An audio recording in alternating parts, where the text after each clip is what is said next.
So welcome. This is a live broadcast. So you all are going to get an exclusive view of this budget.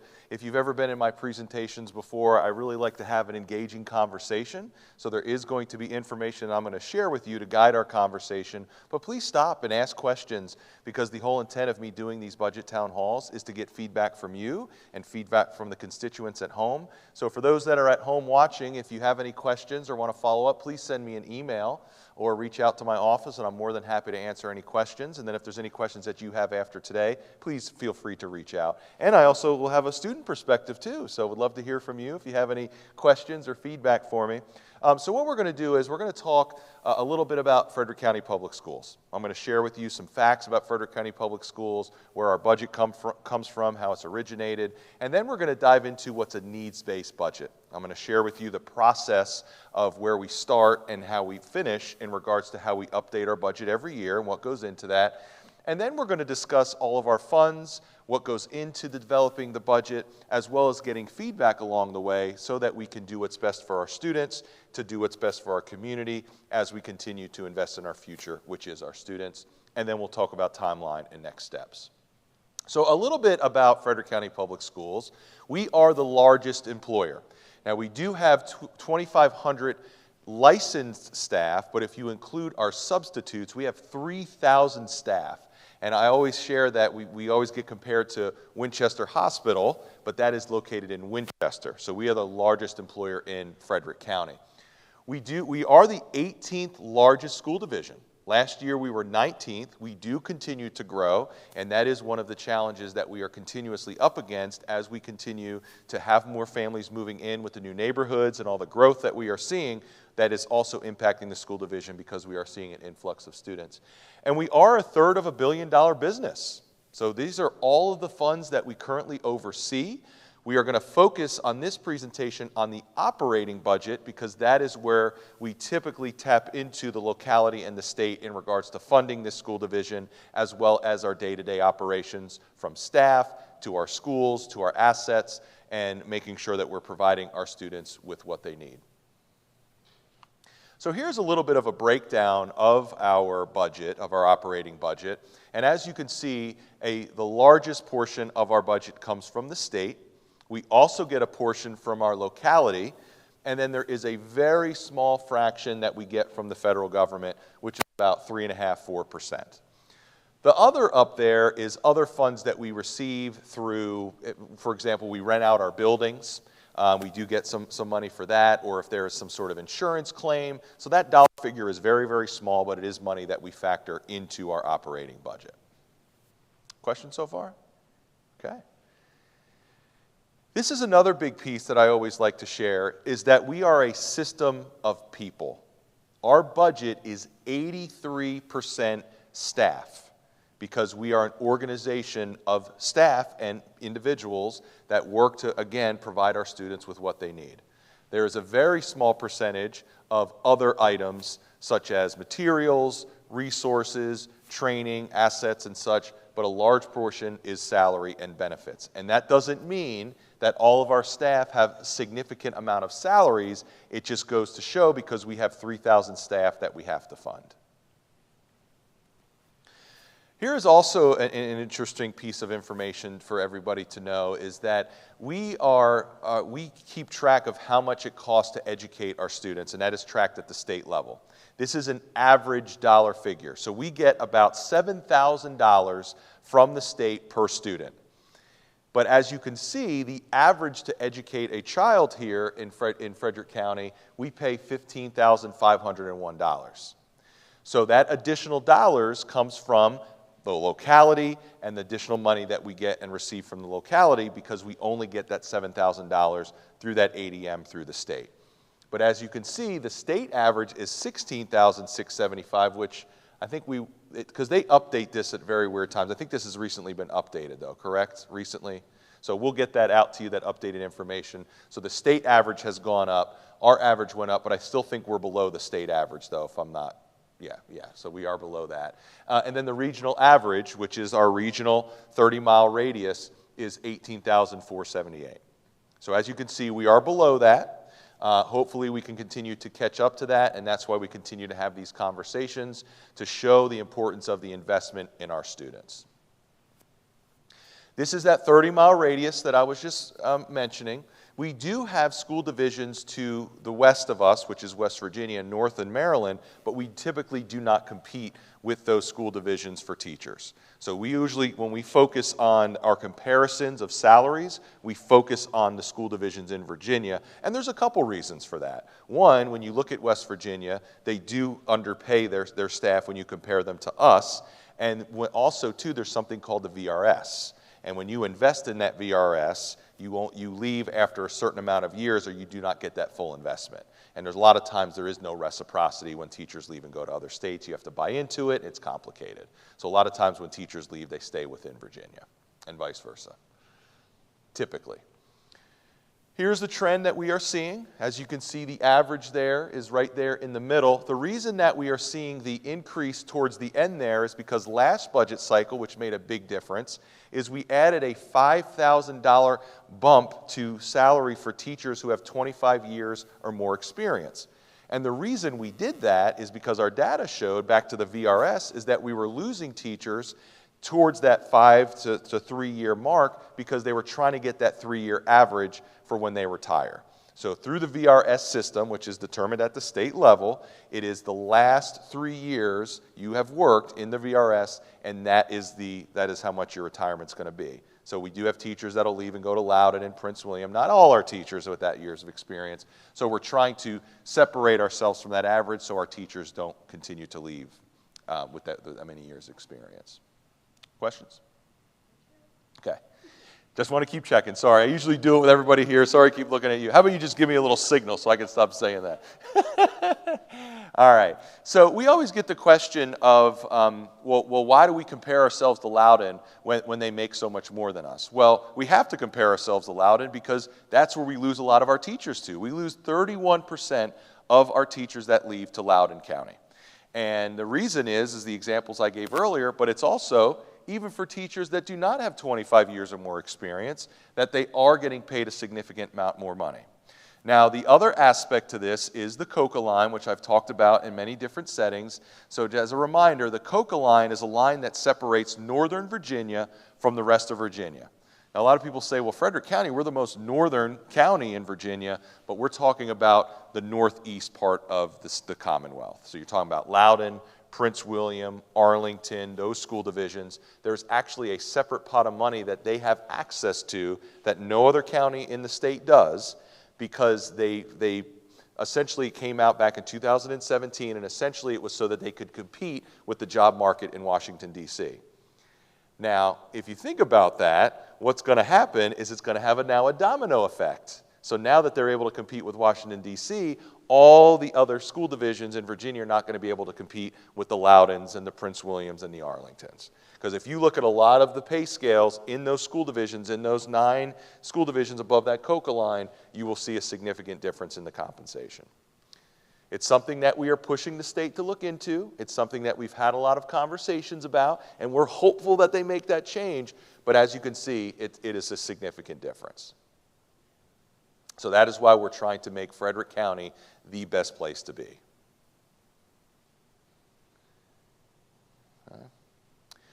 Here's another aspect that we have to focus on, is that typically, and this is standard, it's not just specific to Frederick County, is that we do have teachers that typically leave within that 0 to 5 year mark. And it's due to a bunch of different reasons. It wasn't the profession they thought it was going to be. They're not able to make ends meet. And there's a couple other reasons. But the main one is not able to make ends meet. And as you can see, when you compare us to that 30-mile radius, we are falling behind when it comes to that starting salary. Now, again, we are not going to be able to catch Loudoun County, but we can definitely do better than 6th on this list. So that's something that we've always tried to increase. This year, we're looking at starting at a $54,000 for our starting teachers, first-year teachers. So hopefully that will separate us from the other divisions.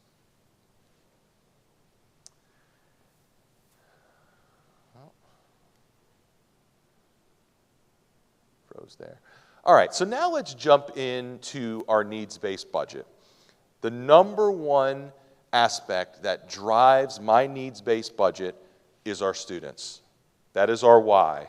That is our everyday. That is how we stay grounded. We do everything for them and for you. So when we build out this budget, it is a very, very in-depth, thorough process to gather information that I put together based on feedback we get from our administrators, feedback we get from our staff and central office, feedback that I get from parents, from students, and we build out this budget every year. Now, a school budget is very unique because you can only do a budget every year because that is how we receive our dollars from the locality and the dollars from the state. Now, the state's a little different because they have what's called a biennium budget, and the governor does that every 2 years. So we're on the second year of his biennium budget. At the end of this year, they will start another 2-year budget. But school divisions have a budget cycle every year, and we have to spend the money we're given on July 1 by the end of every year. And if we have an overage, which we need to have an overage, because if not, we'll be in big trouble of that. And then we ask the county to utilize those dollars in some other aspect. Okay? So as I mentioned, there are many different aspects of how we build out this budget. We have committees that we put together, we get feedback from teachers, we get feedback from our staff, and we take a look at our baseline budget of where we currently are, because that's where we start. We start at that baseline of where we were last year, and then we talk about the additional things that we think we might need. We take a look at our projection numbers, because again, if our projections were going down, then that would impact our budget. That would mean that would be less money that we would be requesting. But right now, our population is going up, so that is something that we have to factor into our budget, as well as the many different aspects of our day-to-day. It is a 9-month process. So once we get this budget approved in April, we'll take, a week off maybe, and then we'll get started on FY27. So there's a lot of work that goes into this budget, and it is a process that is very thorough, very involved, and again, we'll dive into it a little bit further from where we are now to when it finally gets approved, because that has to be approved by our locality, which is our Board of Supervisors, and that is something that happens in April. So we're still working through that particular process. Our school board also puts together what's called budget priorities. And these budget priorities are what guide me in developing the needs-based budget. And these budget priorities very rarely change because it mainly sticks to the basics of a school division. So we're looking at how we take care of our staff and compensation packages. We look at instructional initiatives of how we support our students. And then the third one is taking care of our assets. So taking care of our buildings, taking care of our buses, taking care of security, taking care of technology. So those are all assets that we own, and those are the things that we need to continue to take care of to support our students and meeting their needs. We also have what's called a strategic plan. And every school division has a strategic plan that usually lasts 3 to 5 years. We are in a unique situation because we are coming to the end of our current strategic plan. It ends at the end of this year. We're currently in the process of developing a new strategic plan, which if you're not part of that process, we can get you involved if you're interested. But we've sent out a survey. We're doing committees right now. We're seeking feedback and input. It'll be done in May for full implementation next year. But it's mainly, again, going to have these four to five basic concepts, right? We want to take care of our staff. We want to take care of our students. We definitely want to benefit from our partnerships in our community. And then, of course, the culture of Frederick County. And those are things that we're going to continue to focus on. The reason that this budget was driven by this strategic plan is because what our current strategic plan is. And then we're going to incorporate the new aspects of our strategic plan in our upcoming budget cycle as well. So let's talk a little bit more about Frederick County Public Schools. And we have a lot of things going on. We have a lot of things to be proud of, and we have a lot of things that we also want to celebrate with our students. So as I mentioned, we do have over 14,500 students. As a matter of fact, that number has grown every week since the start of the school year. And that's a number that we want to continue to make sure we get ahead of so that we are supporting our students. We are very thankful from the Board of Supervisors to get approval of our 4th high school and expansion of our 2 elementary schools. So we're very, very excited about that. And there's also going to be some new expansions on the horizon. We're also looking at potentially a 13th elementary school and a 5th middle school based on our projection and based on our numbers as we continue to grow. The number up here that I always get a lot of gasps at and oh my gosh is the 2.4 million miles that our buses travel. I was actually just at the transportation office today checking on them, and they had a bus that was brand new, and it's already been 3 weeks, and they've already gotten over 5,000 miles, just to give you a little perspective of how much our buses travel. So we have to make sure that we are constantly renewing those buses. We also serve a lot of lunches, a lot of breakfast daily to make sure that our students have exactly what they need. And then, of course, all these educational opportunities that we provide our students, and we're looking at expanding those. CTE opportunities, dual enrollment opportunities, and making sure that our students have the best education at their fingertips so we're preparing them for the next steps of their career when they graduate high school. I just mentioned this, we do have a lot of things that we're very proud of, and we do have a lot of things that we continue to celebrate and look forward to. As I mentioned, we do have the 4th high school on the horizon. That's going to be ready in 2029. So we just got our architect approved last night. Our school board adopted that, and we're going to be working on those plans. So we're going to be tapping into the community, our staff, so that we can build out what our 4th high school is going to look like. And do you know where the 4th high school is going to be? So it's, you know where Evendale and Admiral Byrd is? Off of... Oh, okay. So it's kind of closer to Winchester. It's okay. Kind of where Shenandoah University is. It's off to the back there. So, and then of course we have all these opportunities that we're adding on for our students. So we added a pharmaceutical program. We're looking at adding a data sciences program next year, and then we're just really focusing on all these programs to provide our students. So again, we're making them 21st century and marketable when they graduate high school. So we do have a lot of great things going on, but I also don't want to sugarcoat anything, and there are things that we need to work on, and there are things that we need to improve, and that is what we need to decide on in regards to building out a needs-based budget, because when you talk about improvement and getting better, you're talking about investing, and we have to invest in our students, and we have to invest in making sure we're continuously improving. So the first aspect of what we need to continue to improve on is 3 areas, which is attendance, behavior, and performance. We are always reviewing that information to see where our students are academically, to make sure they're coming to school, to make sure that we're holding our students accountable, because again, we're trying to look at the whole child and making sure that they are ready for the outside world once they graduate high school. So we are continuously reviewing these numbers to make sure that we're staying on top of them and providing our teachers with the right supports to continue to work on these areas. As I mentioned, we're also working on our new strategic plan. There's a lot of different aspects to this strategic plan that we're very excited about. One of those is to make sure that we are continuously reviewing it, making sure the public knows where we are with these goals, making sure that we are continuously staying on top of all the different aspects of our school division, from our students to our assets to our operations, so that we are constantly growing and doing what's called continuous improvement. And that's one of the things that we are committed to doing. The other aspect that we have to get ahead of, and this is coming out from the state, so we don't have much control of this, is a new state performance framework. And this framework has a lot of aspects to it that we are going to have to change how we've been monitoring the growth of our students. So we have a current framework that is in place that is going away, and it is now going to be going off of a new system. This is just very basic in regards to an explanation. If you go to the VDOE website, it has some more information on there, and as this continues to come out, we'll be sharing more information out with the community as well. But essentially, every school is going to have a rating. It's going to have a rating of distinguished, on track, off track, or needs intensive support. And what the state did is if we were to go with this framework today, they provided us with what this is going to potentially look like for us. So for Frederick County, we have some schools that are on track, we have some schools that are off track, and we have some schools that need intensive support.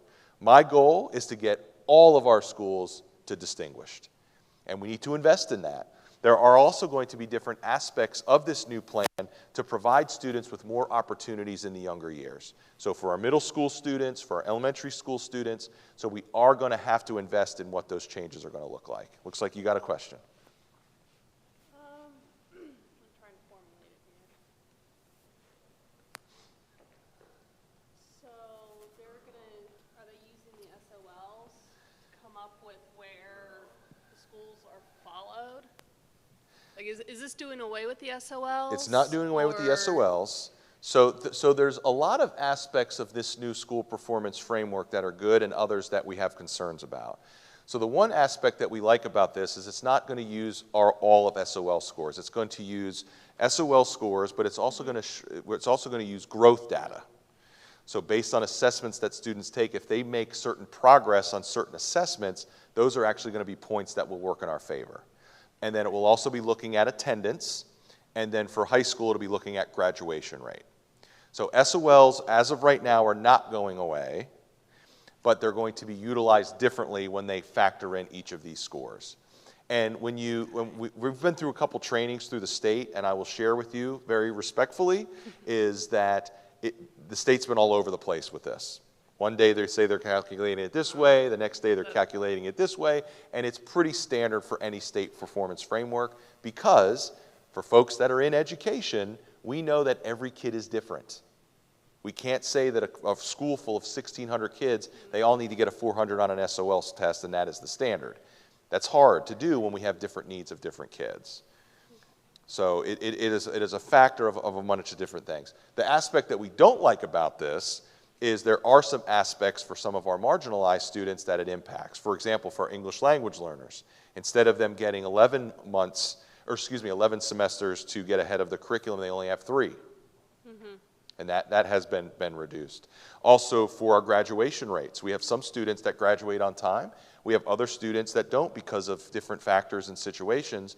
We have students with disabilities that can go till they're 21, but they graduate. Well, if you don't graduate on time, that works against the school division. So it's certain aspects that we have some hard time with this. But then the growth aspect of it we like, because for students that make growth that maybe didn't pass the SOL test but did better than they did last year, that could be points that work in our favor. Okay. Yeah. Yeah. About the time that we get used to something, they change it all up. I know. Gotta love the state. Kind of that pendulum that we're always working through. So one of the aspects that I promised when I came 2 years ago was to make sure that we were continuously looking ahead. I know that our budget has to be reviewed and approved every year, but I want to make sure that we are thinking down the road. Where is our population going to be in 5 years? Where are we going to be academically in 5 years? What are the resources we need in 5 years? And how are we going to be able to sustain this budget? Because that is another piece that we have to factor in, is that we are looking at the taxpayer dollar.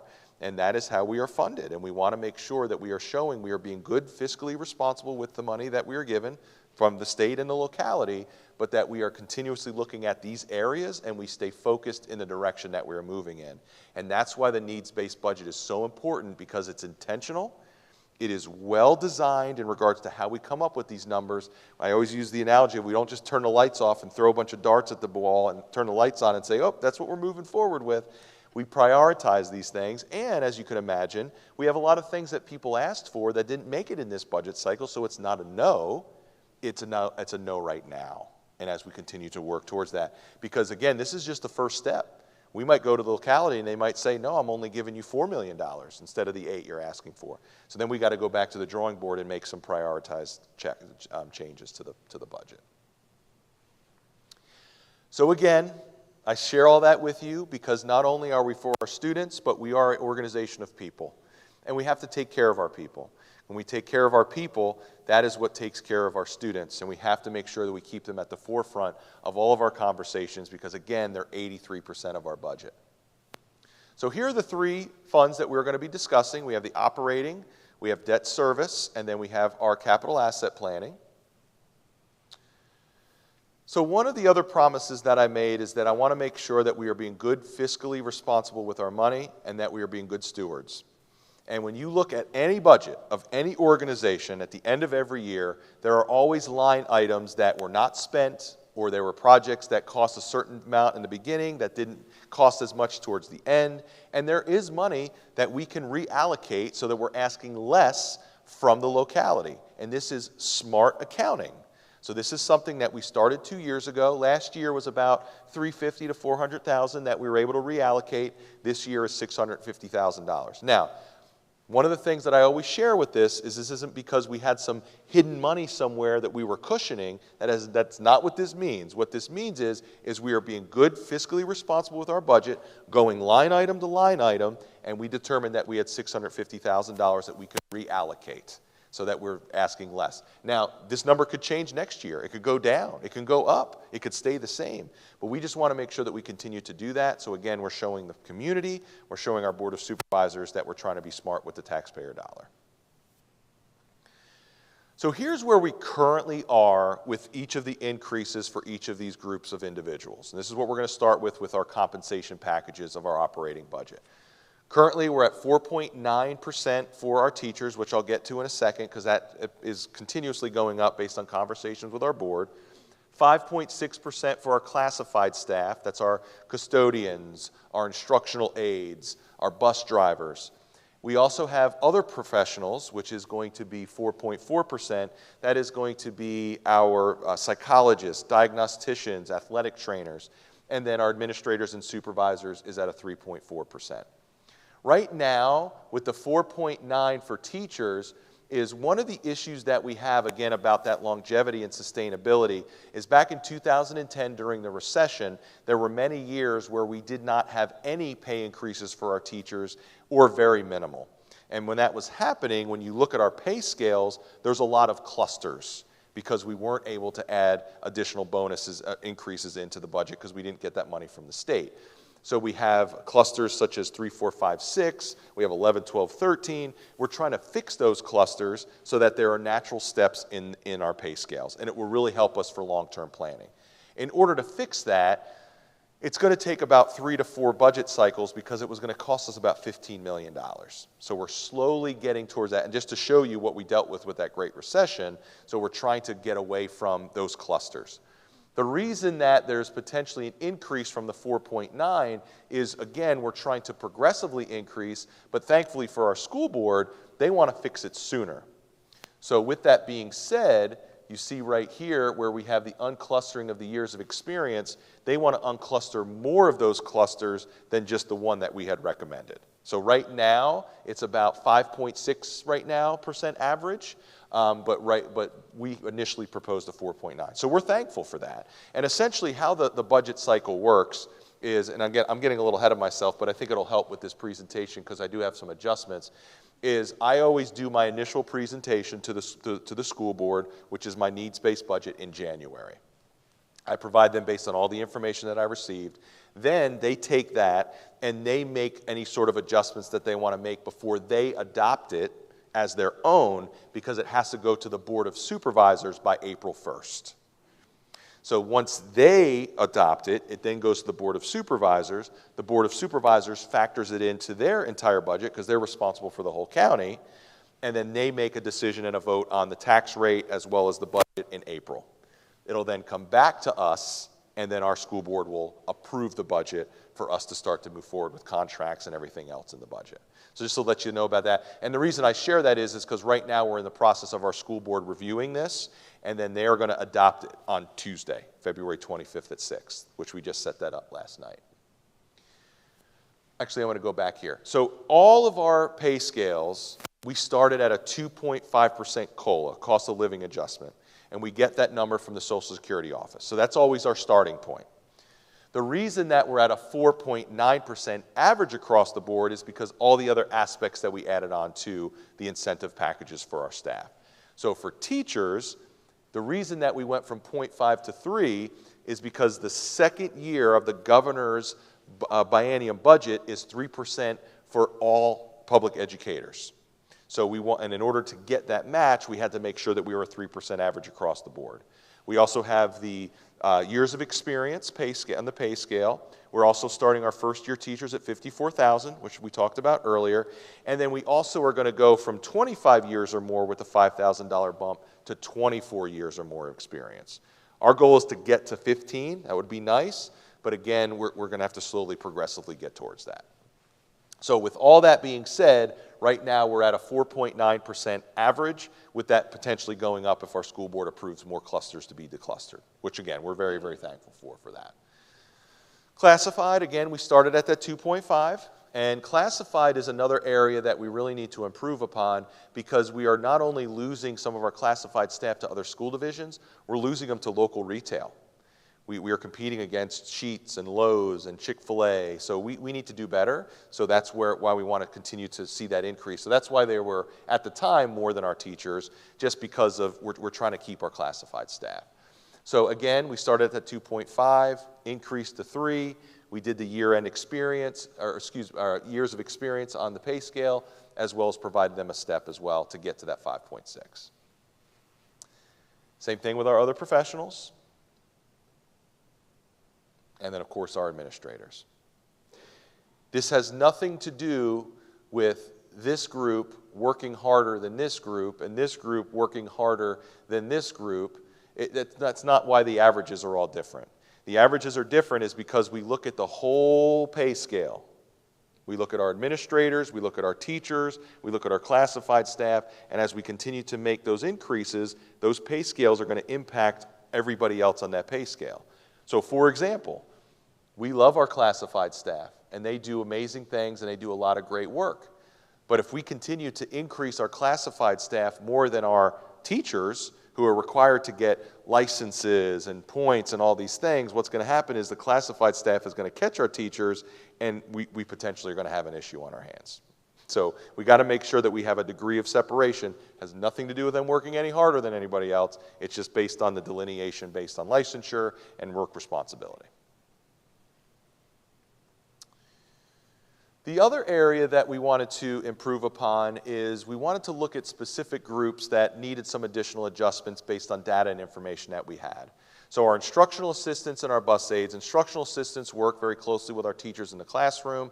Our bus assistants work with different students on the bus, typically our students with disabilities. But we recognized when we compared ourselves to other school divisions, as well as their responsibilities, that we were lacking in regards to compensation for those folks. So that's why we have them on here. We also have school security resource, or school security officers, which is different than our SROs, and SSOs work in our high schools, and they help with the maintaining of the peace in the school. So they work with working very closely with the administrator on discipline. They work for day-to-day operations of making sure kids aren't skipping and leaving. There's a bunch of different things that they do, but because of the size of our high schools and because safety is our #1 priority, we wanted to add an additional SSO to all of our high schools. We eventually want to get to them at our middle school. We are also very, very thankful for our relationship with our sheriff's office. We have one SRO assigned to every high school, every middle school, and every elementary school. So we are very thankful. We have a really good open working relationship with our SROs because safety is #1, and we want to make sure we stay on top of that. The other piece is our middle school lead teachers. So we currently have one middle school lead teacher per middle school, and right now their job responsibility is to make sure they're working with teachers for instructional practices. They help out with the extension of the administrator. But one of the things that we want to do a better job of is, one, is support our administrators, and two, develop a farm system for future administrators. So what we're doing is we are critiquing this position from lead teacher to dean, and then they're going from 10 months to 12 months. The only reason there's a pay increase is we're going from 10 months to 12 months. So they're still going to be on a teacher contract, and we're going to make sure that we change that job description so it's more focused on potentially becoming an administrator one day and making sure that our principals are taking care of the day-to-day instructional tasks of what they were designed to do. We have also identified, sorry, I don't know why it keeps doing that. We've also identified an area that we need to continue to improve in regards to staffing, and it's our special education teachers. And we do have a program which is level 2, which is students that have significant needs. And we are recognizing that that is an area that we are lacking in regards to not only finding teachers, but keeping teachers in those positions because of the amount of training, as well as the unique needs of the students in those programs. So we are trying to get ahead of that by adding a pay bump to not only the teachers, but also the instructional assistants in those programs. Again, they're not working harder than any other teacher. They're working just as hard, but the amount of training that they have to do, as well as to hopefully get ahead of the amount of vacancies that we currently have for our level 2 teachers. So that was compensation packages. So now let's dive into our instructional initiatives. So the first one is something called our staffing standards. One of the things, again, to promise to make sure that we are being good stewards of our dollar is that our schools are staffed based on a staffing standard. And the example that I always give, it causes a lot of consternation at our high schools, is all of our high schools have the same number of custodians.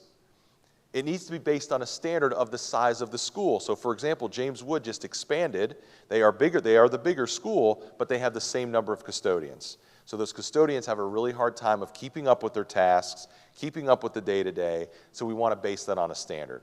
We also have class size standards that we go off of, and if anything goes beyond that standard, there needs to be a really good reason why.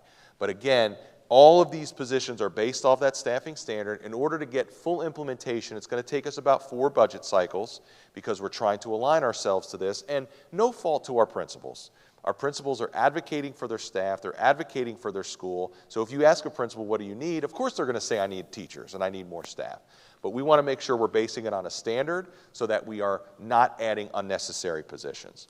The other aspect of being good stewards of our dollar is when we took a look at this based on the standard, we noticed that we need 50 positions. But before we came forward and said we need 50 positions, we did a deep dive into all the positions that we have, and we determined that we had 10 positions that we could reallocate so that we only have a net ask of 40 positions. Last year we were at 41 as an ask, but we only made a request for 25 because we were able to move around all those other positions and not come forward with just saying, yep, we just need 50 teachers. Again, being good stewards of our dollar, being upfront and honest, and being more objective when we're placing staff within our schools. The other area for our instructional initiative is NREP. NREP is our regional program for students with disabilities and early childhood special education. Are you familiar with NREP? Okay. So NREP is a consortium between Winchester City, Clark County, and Frederick County. So it's a regional program that we work together. Majority of the students that go there are students from Frederick County. And then we are the fiscal agent. So we have to make sure that we are working through the funding for their staff, or funding for resources. All the other counties also have an increase, but based on all these initiatives and everything going on, in regards to NREP, everything going on there, we've determined that we need a $700,000 increase there. And again, that is to keep up with the compensation packages as well as the other resources that they need. The other instructional initiative is to make sure that we are doing a deep dive into our instructional practices as a school division. There are 2 areas of this budget, of my needs-based budget, that are going to be a big change for Frederick County, and it's to get ahead of our antiquated practices. We are about being efficient, but we can't be efficient if we don't have the programs to allow us to do that. So the first is looking into a data management system. We currently don't have one. So if we're trying to look at data for students and progress and growth and looking how students were in September versus May, we look at a plethora of different spreadsheets that are put together. And it's not only human error increases, but it's very time consuming, and it pulls our administrators away from what the day-to-day needs to be. There are data management systems that exist which can say you hit a button and it'll tell me what their score was in September and their score was in May, and it can compare you against every other student in the school division with a click of a button. We do not have that. And in order to change that, we have to invest in it in order to make sure that we are being more efficient. So that is one of the aspects of these instructional initiatives that we're looking into. We're also looking at our curriculum. We're looking at our day-to-day with how our teachers are teaching and how we're keeping up with the changes of the standards coming out from the state, as well as the unique needs of our students and their changing. We always get the question of, well, what changes from math and English? I mean, math and English is math and English. Why are we changing that? We're not changing that, but we are changing how we teach students based on their needs and based on the standards that are coming out from the state. So we want to make sure we stay up with the times, and we want to make sure that what we've always been doing might not be working, so that we are continuously revamping that. The other aspect is professional learning. That is a very, very important aspect for our teachers and for all staff, and there is very few professions, as a matter of fact, I'm not familiar with any, that doesn't go through some sort of professional development. You always have to make sure that you are staying up with your craft, that you're sharpening your tools, and our students deserve that. If we're going to say our teachers don't need professional learning and whatever they learned for me 20 years ago when I was getting my bachelor's degree, why does our teachers need to make sure they're continuously refining our tools to give our students what they deserve? All right, so now let's jump into the operating. These are our assets that I was mentioning to you all. So first is that, yes, we did get approval for the 4th high school, the expansion of Middletown and Jordan Springs, but we have space issues now. So we have to get ahead of that until these schools are built, until these expansions happen. In years past, when we've added modulars on, we've had to try to scramble to find that money through unobligated dollars, but in order for us to get ahead of this, because it is going to be yearly, we wanted to work this into our operating budget. So this is a lease for these modulars, which will eventually go away once these projects are completed. We are also currently looking at Bass Hoover and James Wood Middle School. So we're looking at adding some modulars there because they are now over capacity, and in 3 years they are going to be significantly over capacity. So that's why we're looking into a 5th middle school. So we're currently working through that as well. Safety and security is very important. It's actually my #1 priority. So I want to make sure that we are staying on top of that. We're looking at more intruder locks as well as some doors, as well as other aspects of our safety and security office to make sure that as we continue to grow, we never had a safety and security coordinator until 2 years ago. And this coordinator oversees every aspect of our school division in regards to safety and security, and we are going to be upgrading him to a director based on the oversight that he is seeing. So safety and security is #1 as we continue to keep our students safe. Buses, as I mentioned, we travel over 2.4 million miles every year. And right now, we have a cycle of 9 new buses every year. The magic number for us, based on the size of our fleet, is 13. So we want to get to 13 buses. So we're asking to add 2, but our school board wants us to add the 4 to get us to the 13. So again, we're very thankful for that. So we're just going to double that number up there from 300,000 to 600,000. And in hopes that that gets approved. And that is within our operating budget. So if we get to the 13, you will not see this slide next year. Because it'll already be in our operating budget, we don't have to request any more money for that, which is a good thing. Unless we continue to grow and need to increase that 13 to 15. But hopefully that doesn't happen, right, Kristen? Here's some other items that we're getting ahead of. Technology. So we are looking at the replacement cycle for our Chromebooks. We did a little reassessment of that, and that number is actually going down to 75,000. So you will see an update to that with our new budget coming out on Tuesday of next week. We also have, and I'm going to talk a little bit more about this in a second, but right now we have a debt service line for students that cannot afford lunch and can't pay off the debt. So we budget for that. Now, of course, we try to collect that money from these individuals, but sometimes they just can't pay that money back for family circumstances. So there is a nutrition fund that we do have in there in regards to paying off that debt, and we want to increase that by $100,000. Here's the second one I was mentioning to you earlier about something new that we are pushing and promoting here in Frederick County is a human capital management system. And right now, we do not have one. So when we do our evaluations, they are paper pencil. When we're doing tracking of data for staff that left and why they left or trends that we're seeing, we have to pull it from a plethora of different spreadsheets. It has a payroll component to it, has a professional learning component to it. It has a lot of different aspects that are going to help us be more efficient so that we can keep up with the times. If we continue to work with an antiquated system, things are going to continue to fall through the cracks, which keeps me up at night, and that cannot happen. So that is going to help us in order to get ahead of those aspects, because right now we do not have one. So again, as you can see, that investment. So I'm going to go back really quick. If you recall, I said that we saved us about $650,000 by looking at our line items. Here's a prime example of this.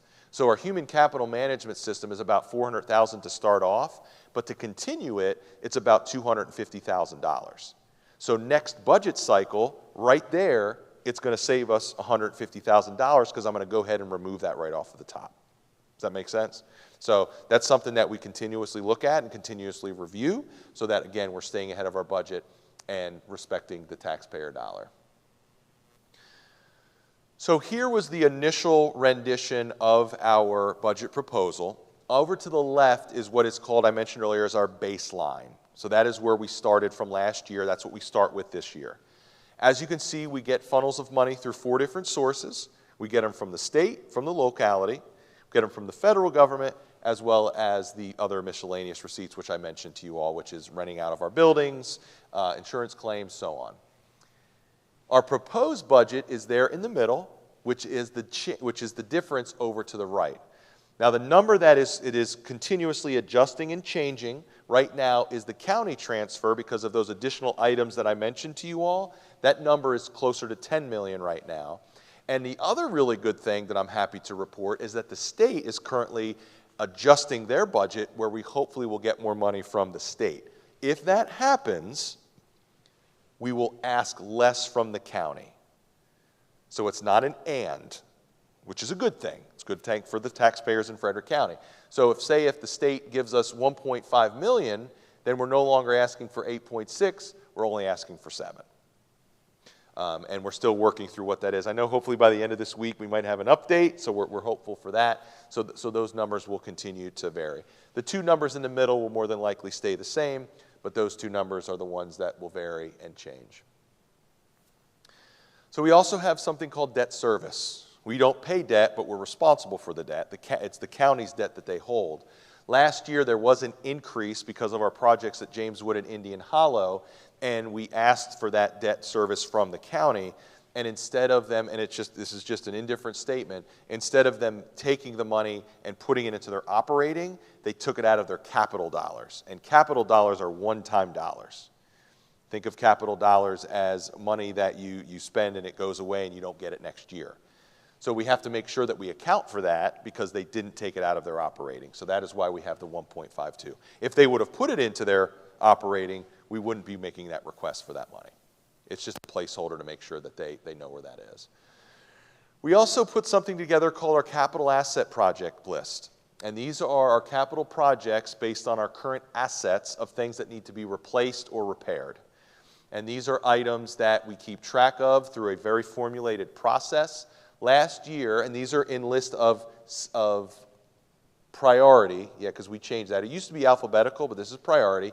Last year was about 19 million. This year, as you can see, thank you to the Board of Supervisors for giving us dollars to chisel away at these projects. Right now, we're at a $14 million ask. We more than likely won't get that full amount, but it will continue to compound and work off of itself if we continue to not to get the money that we ask for every year. Now, in years past, we weren't getting any money, so that's why this list continues to grow. But because our schools are open 24/7, and our kids are in our schools, and we have other aspects of how our schools are being utilized, our assets are continuously growing in regards to the projects that we need to fix. So as I mentioned to you, we've had conversations with our school board. We also had a work session with our Board of Supervisors. And here are some items that are currently up for consideration. I've mentioned the first three to you. The last two just came up last night, and I wanted to have a conversation with you this evening so we can answer any questions that you have about it. So first was shifting that teacher pay scale. So we are working on where that is going to land, and based on where it's going to land could potentially increase the amount of the ask, so we're working through that. We also increased the request of buses from 2 to 4, so that increased to $600,000. And then we also reduced that technology budget line from $100,000 to $75,000 because we felt that there was some cushion there. So one of the aspects that we're being asked by our school board is to reconsider what's called our CEP program. Are you familiar with that at all? Okay, so the CEP program is the Community Eligibility Provision Program. Community Eligibility Program, yes. So the CEP is a federal program that provides schools with breakfast and lunch for every student in the school if they meet a certain percentage. So naturally, through the federal government, there's free and reduced lunch applications. So take the CEP out of it. If a family is struggling to make ends meet, they can fill out the application. It gets submitted through us to the federal government, and if they're approved, students get a reduced cost lunch or they get a free lunch based on where the family's income is. The federal government then came out with this new CEP program, and 2 years ago, the percentage cutoff was 25%. So if 25% of your school is free and reduced, then, oh no, 40%. It used to be 40%, it changed, I inverted that. It was 40%, you get free, the entire school gets free breakfast and lunch. So we had 9 schools that met that criteria. Last year, they changed the percentage from 40 to 25, which means all of our schools met that criteria. We get reimbursement dollars through this program. We don't get money up front, but we get reimbursed based on how many breakfasts and lunches we give out to students. And every student has free access. What we have to get ahead of, though, is we do have a nutrition department that needs to pay their employees and buy the food. The food's still not free. We have to buy it. So we need to make sure that we are replenishing the nutrition fund. So there is operating dollars that we have to ask for, not the full cost, but for a percentage to make sure that that fund stays replenished. When we put this together, we gathered research because back during COVID, all students had access to breakfast and lunch, if you recall that. And based on the data that we tracked, and for the 9 schools that we have now, we saw that on average 50% of the students actually ate breakfast and lunch. Some schools was a little bit higher. So not every student was accessing the free breakfast and lunch. So we asked for the full 21. Our school board did not approve that. The reasoning is that they did not want to expand that to students that probably could afford their lunch. And again, we have to respect that, and it's understandable.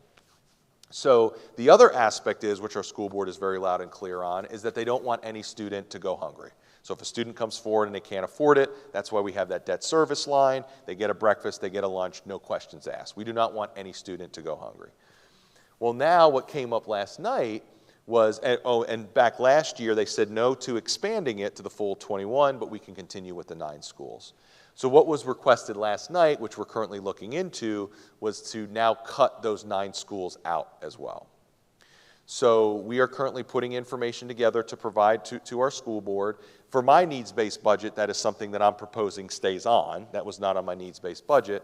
But again, based on how we are established, our school board dictates how we are set up financially. So if they say we need to cut this and they approve it, then we have to cut it. So anyways, we're currently looking at that. The second one that came up yesterday was essentially cutting our VPI program, our Virginia Preschool Initiative, which is our preschool program for students. We have 3 different aspects of preschool here in Frederick County. 2 of them are directly linked to us, and 1 of them is a separate entity. So the 3 aspects that you can educate students preschool age, which is birth to 5, is Head Start. That's the first program. Head Start is a federally funded program. A lot of school divisions use a third-party provider, where that third-party provider gets the federal funds, and that parents go and provide education to those students. And it's 90% driven by income. So it's typically our economically disadvantaged families, but there is a 10% where some of those families that do not have those income-based difficulties, they can also access the Head Start program. For us here in Frederick County, it's People Inc. I don't know if you're familiar with them. They were in the paper recently, but they are the Head Start program. Now, we don't have a direct link to them, but we do have a link to them because they will eventually be our students in kindergarten, so we do stay connected to them so they can provide us feedback and input for the students that are eventually coming to us for kindergarten. The second one is our VPI program, which is the Virginia Preschool Initiative, and that is money that gets funneled through the state. We do also have a local match that we have to provide, and that is for providing preschool services for students ages 2 to 5, and that they are currently receiving those services in 4 of our elementary schools: Apple Pie Ridge, Evendale, Gainsborough, and Stonewall. 18 students per program, 72 students total. And in each of those programs, we do have staff in those programs, and we have a waiting list because preschool is it's not required for this particular group, but it is a necessary component for getting some of these students ready for kindergarten, and we have data to suggest that it is a very efficient program. A lot of school divisions have preschool. The third one, which we are required to provide, is for students with disabilities in early childhood. So we are required for students ages 2 to 21 to assess and provide them with education. So that is the larger portion of our preschool fund, but those students are educated at NREP, and that is a portion of preschool that if the school board does decide to do away with preschool, we cannot do away with the special ed aspect. The VPI one is that and again, we aren't proposing that because that is something I believe we need, but if the school board says otherwise, then we have to abide by what they say, respectfully. So that's currently what we're working through. Don't know if you have any questions or comments or reactions to that.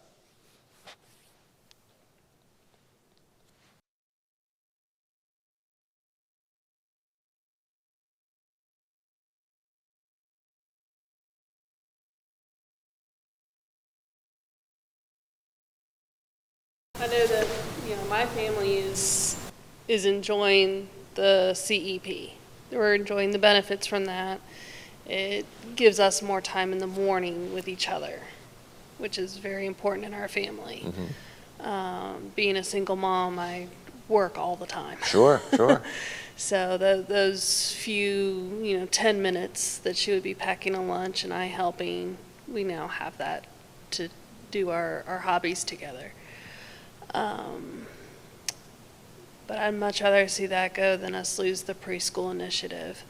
I've been a preschool teacher. I've been a public school teacher. The foundations that they get in preschool is so important. And correct me if I'm wrong, the VPI students, if we were to do away with that program, their only true option would be to pay for private daycare. Pay for private day or pay for a private preschool, correct, if they can afford it, correct. And a lot of those people, they're just above the poverty line. But being just above the poverty line also doesn't mean that they can afford the daycare in the private setting. Correct. And there are very few scholarship programs within your traditional preschool private settings in your churches and other institutions. This is the closest they can get.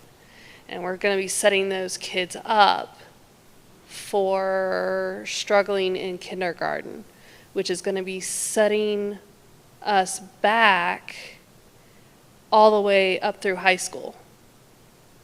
I've seen it. I taught in a Title I school, and I saw where the kids that did not start with preschool, they were constantly behind. And I was their teacher up through 5th grade, and they were always behind. And I kept in touch with some of my students, and the majority of the ones I kept in touch with never graduated high school. I don't know if that's accurate with all the statistics, but that was my experience. I don't want to see us setting those kids up for struggles. Our research supports that preschool is an effective program. And there is research out there that has mixed results on preschool being effective.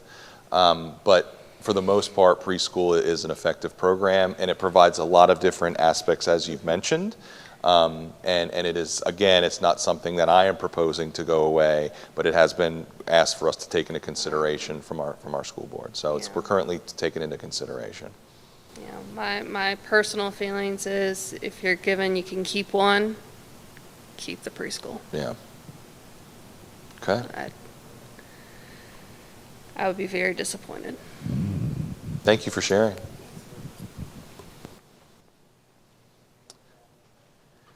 So, not to end on a sour note, there is a lot of positives to this budget, I know, but it is something that we have to get ahead of if it is the direction we're going in. Let me talk a little bit more. I mentioned this about the timeline, but let me share with you where we are now. So we have a meeting on Tuesday to review, this budget with them, share this additional information with them about the CEP and the preschool program, and then they will adopt it on Tuesday. That will then be sent downtown, so that's worked into their budget. I will then have another meeting with the Board of Supervisors to provide a final presentation to them in March, which we appreciate that opportunity. And then the Board of Supervisors will hopefully approve the budget in April so that we can then in turn have an approval of the budget in April as well. All these dates are located on our website. We do have another town hall tomorrow at James Wood, and then another one next Wednesday at Sharando. For those listening at home or want to come see me live to answer any questions as well. So here's just a little bit of a breakdown of that timeline as well. And then lastly, and I'll open up to any other questions, I just want to thank you. Thank you for coming live. Thanks for those watching and listening at home. I really appreciate this time. I love engaging with the community, even if it's only 2 people or however many is listening at home. And as I mentioned, we have our next one tomorrow at James Wood High School, and then next week at Sharando on Wednesday. So if you do have questions, I'm more than happy to answer them now, or if those listening at home, if you want to send me your questions or send me an email or give me a call, I'm more than happy to answer them.